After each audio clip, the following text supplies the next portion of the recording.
മംഗലാപുരത്തുള്ള എന്റെ കൂട്ടുകാരൻ വിളിച്ചിരുന്നു. അവൻ റെക്കോർഡ്സ് എല്ലാം എന്റെ കയ്യിലേ തരും. ആളെ അയച്ചിട്ട് അവന് വിശ്വാസമില്ല. എനിക്ക് ഇന്ന് തന്നെ അവനെ കാണാൻ പോകണം. ഇവിടെ നിന്ന് എങ്ങനെ പോകും? പറയാം.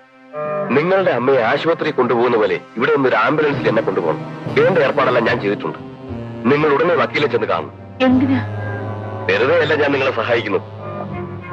മംഗലാപുരത്തുള്ള എന്റെ കൂട്ടുകാരന് പണം കൊടുക്കണം. അത് വക്കീൽ തരാമെന്ന് ഏറ്റിട്ടുണ്ട്. നിങ്ങൾ വേഗം പോയി അത് വാങ്ങിച്ചോണ്ട് വരും.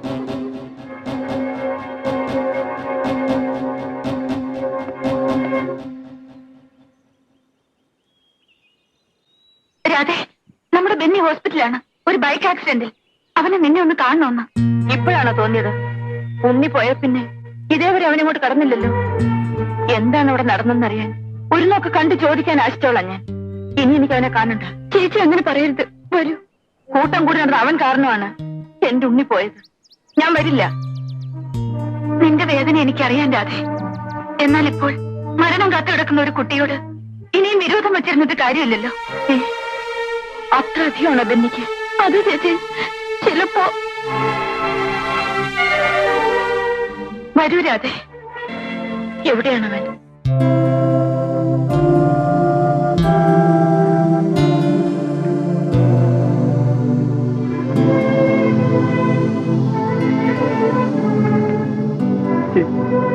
ഇപ്പൊ എങ്ങനെയുണ്ട്?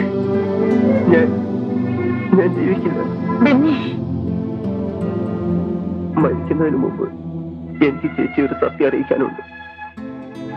അതിനെ കാണണമെന്ന് പറഞ്ഞത് ചേച്ചിയുടെ അനിയൻ ഉണ്ണിയെ കൊന്നത് ചേച്ചി എന്റെ ഡാഡിയാണ്. എന്താ പറഞ്ഞത്? അത് ചേച്ചി, ഞാൻ മുഴുവൻ പറയാം. ഉണ്ണിയെ എന്നെയും ഒരുമിച്ചാണ് പോലീസ് കസ്റ്റഡിയിലെടുത്തത്. ലോക്കപ്പിൽ ഞങ്ങളുടെ കൂട്ടത്തിൽ ഒരാൾ കൂടി വന്നു. ഒരു പെറ്റി കേസിലെ പ്രതിയായ അവൻ. ഇയാള് ഭാഗ്യവാനാണ്. വിൻസെന്റ് മുതലാളി പണക്കാരനായതുകൊണ്ട് രക്ഷപ്പെട്ടു. ഇല്ലെങ്കിൽ ജാമ്യം പോലും കിട്ടില്ല. കുഞ്ഞിന്റെ കാര്യമാണ് കഷ്ടം. ഇപ്പൊ കിട്ടിയ അടിയും തൊഴിയൊന്നും കാര്യമല്ല. പോലീസ് ശരിക്കും ചോദ്യം ചെയ്യാൻ തുടങ്ങിയാൽ സഹിക്കില്ല. നഖത്തിനിടയിൽ സൂചി കുത്തും. പിന്നെ മൂത്രക്കുഴലിൽ വരെ ഇറുക്കിൽ കയറ്റും. മതി, വെറുതെ അവനെ പേടിപ്പിക്കണ്ട. പേടിക്കണ്ട. ഇതാ, പോലീസിനെ തോൽപ്പിക്കാനാ ഞാനിത് കൊണ്ട് കിടക്കുന്നത്. ഇത് വാങ്ങിക്കും. എന്താ ഇത്? മയക്കുമരുന്ന് കിടന്ന ചോക്ലേറ്റാണ്. ഇത് കഴിച്ചാൽ വേദന എന്താണെന്നറിയില്ല. ഒരു ലഹരിയായിരിക്കും. 2-3 മണിക്കൂർ ശരീരം മരവിക്കും. പിന്നെ അവന്മാരുടെ പ്രഹരമൊന്നും അറിയില്ല. അവന്മാർ വരുന്നതിന് വേഗം.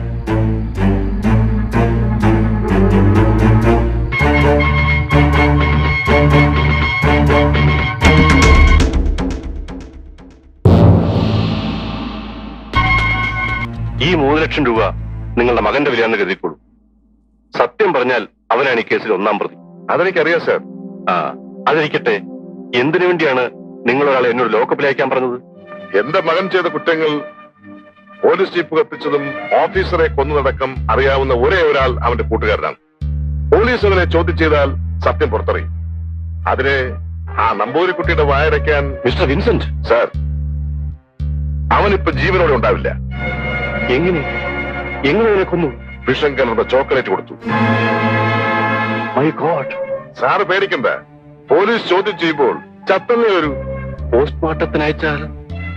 ഇല്ല, ചത്തെങ്കിൽ ആ ശവം നശിപ്പിക്കണം.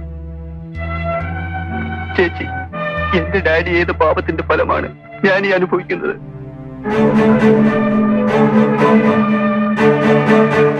അപ്പോ എന്റെ അനിയനെ കൊന്നത് സത്യരാജാണോ? അത് ചേച്ചി, അവൻ തന്നെ, സത്യരാജ്.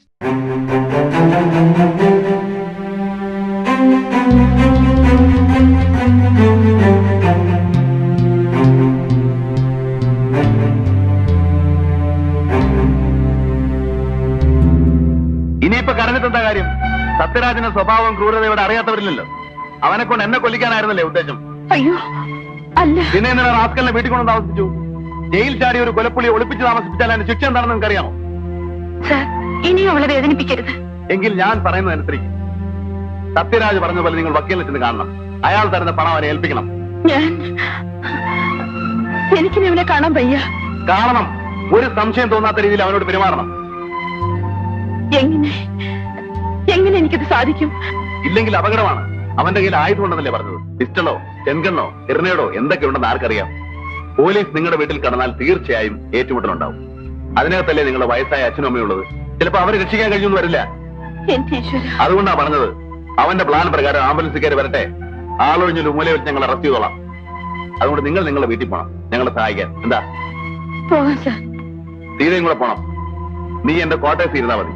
അപ്പോഴപ്പോ അവിടെ നടക്കുന്ന കാര്യങ്ങൾ എന്നെ അറിയിച്ചോണ്ടിരിക്കണം. ഞാൻ ഫോൺ ചെയ്ത് അന്വേഷിച്ചു. ആ,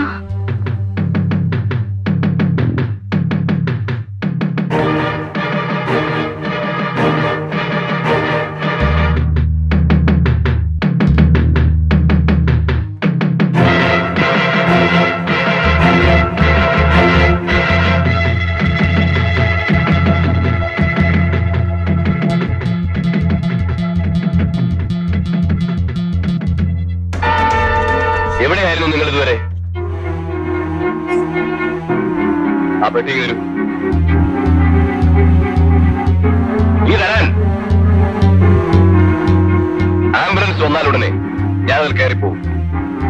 അയലത്തുള്ളവർ ചോദിച്ചാൽ എന്തു പറയും? അറിയില്ല. അമ്മ പോകാൻ കൂട്ടാക്കാത്തത് കൊണ്ട് ആംബുലൻസ് തിരിച്ചയച്ചു എന്ന് പറയണം. ഉവ്വ്. എന്താ നിങ്ങൾക്കൊരു വല്ലായ്മ? ഒന്നുമില്ല.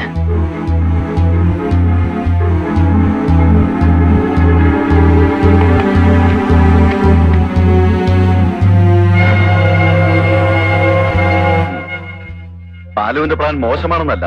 3 തവണ ജയിലിൽ ചാടി സത്യരാജിനെ നമ്മൾ അണ്ടർ എസ്റ്റിമേറ്റ് ചെയ്യരുത്. ഓടുന്നൊരു വാഹനം അവന്റെ കയ്യിൽ കിട്ടിയാൽ അവൻ എങ്ങനെയെങ്കിലും രക്ഷപ്പെടും. നമ്മൾ ഇത്രയും പേര് നിൽക്കുമ്പോഴോ? പ്ലീസ്, ആംബുലൻസിൽ കയറുമ്പോൾ വീടിന്റെ ഉമ്മർത്ത് വെച്ച് നമുക്കതിനെ വളഞ്ഞു പിടിക്കണം. ഞാൻ പറഞ്ഞില്ലേ, അത് റിസ്ക് ആണ്. ഈ ഓപ്പറേഷൻ എനിക്ക് വിട്ടുതരൂ. You see, I am your senior officer. ശരി സർ.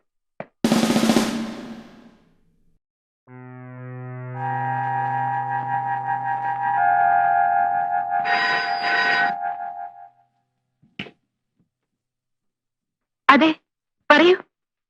എന്താ? നീ ഉടനെ ഇല്ലത്ത് നിന്ന് രാധയെക്കൊണ്ട് പറയണം. സത്യരാജിനെ വീടിന്റെ ഉമ്മർത്ത് വെച്ച് പിടിക്കാനാ ഉദ്ദേശം. അവൻ ഇറങ്ങി ആരും പുറത്തേക്ക് വരരുത്.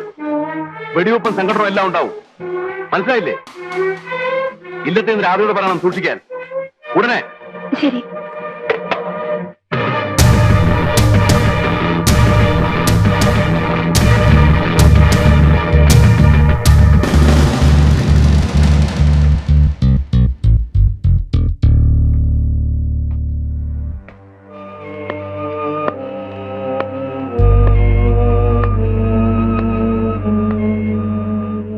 ഇവരാര്? എന്റെ സ്നേഹിതയാണ്. ഓഹോ, എന്നാൽ ഞാൻ ഇവിടെ നിന്ന് ഇറങ്ങുന്നത് വരെ സ്നേഹിത ഇവിടെ തന്നെ ഉണ്ടാവണം. വെളിയിലെങ്ങും പോകാൻ പാടില്ല. എന്താ, വിഷമമുണ്ടോ? ഇല്ല.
കൊല്ലേണ്ടി വരും.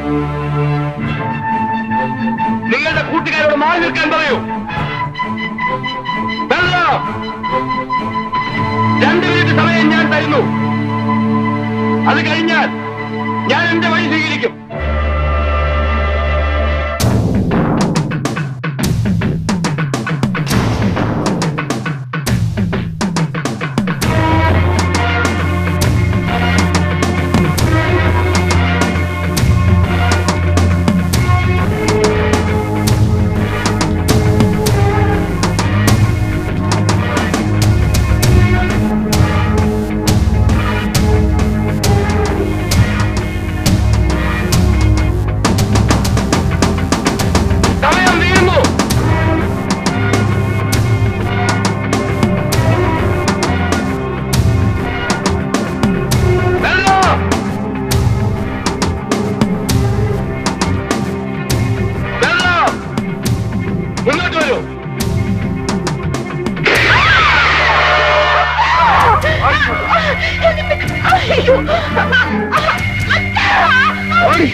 എനിക്ക് വഴിമാറി തരുന്നു പറഞ്ഞത്.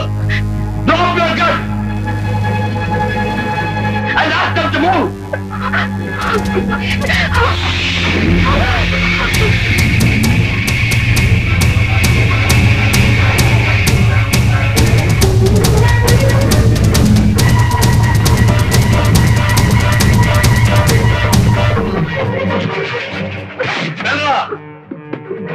എന്നെ പിന്തുടർന്ന ആ നമ്പൂതിരിയുടെ ഗതിയായിരിക്കും ഈ രണ്ടിലും. വഴിമാറ്റൂ. വേഗം പോ.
2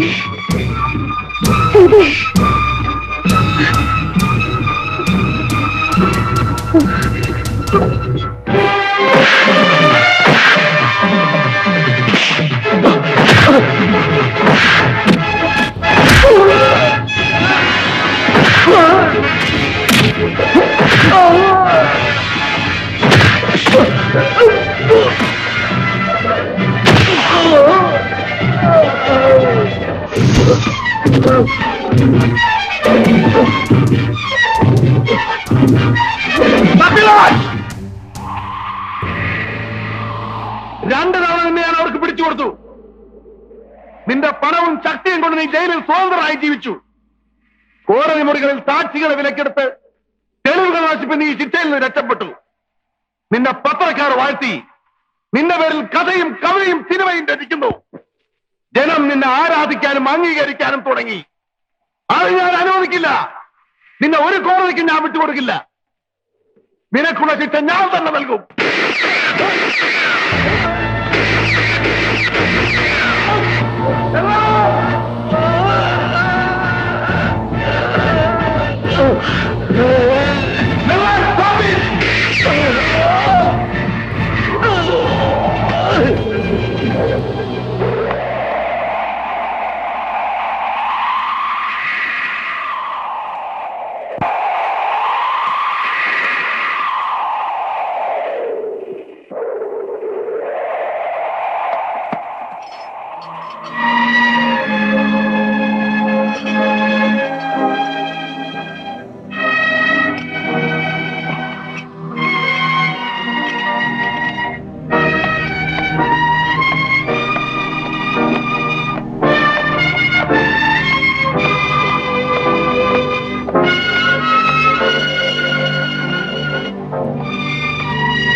Ha ha ha!